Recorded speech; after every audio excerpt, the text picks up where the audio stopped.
The food web.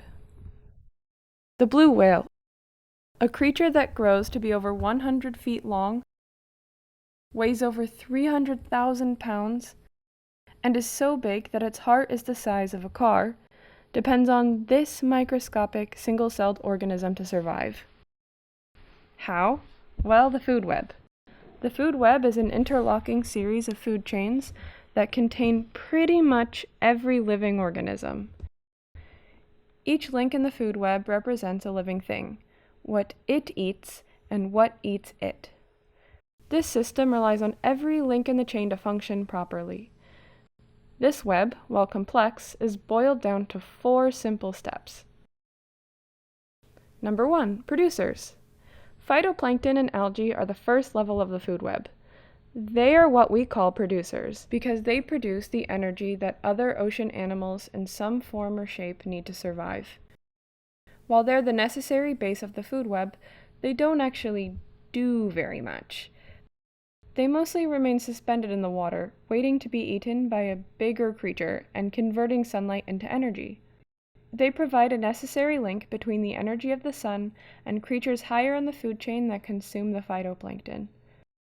This small yet important role enables the flow of energy up the food chain, supporting virtually all aquatic creatures. Number 2, primary consumers. Primary consumers, like any of the thousands of species of zooplankton, consume phytoplankton. Very small fish and crustaceans also fall into this category. Zooplankton tend to stay close to the surface of the ocean, where they find the most phytoplankton. Number 3, secondary consumers. Secondary consumers come in all different shapes and sizes.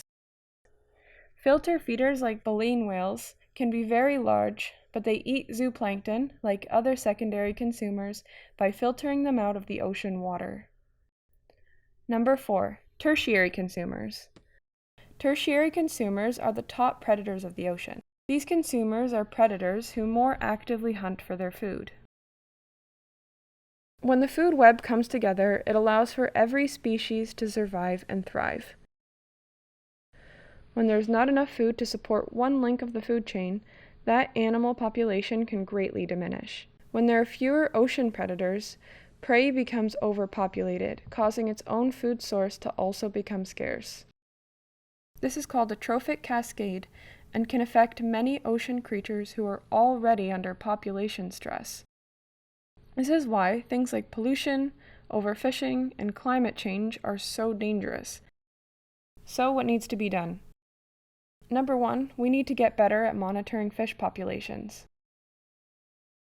Number 2, we need to implement better catch limits that prevent overfishing of healthy populations and promote recovery of low populations.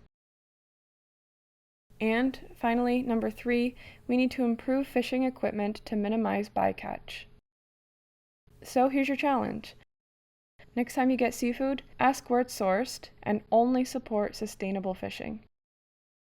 When you support sustainable fishing, you play a direct role in defending every level of the food web, from single-celled phytoplankton to giant blue whales.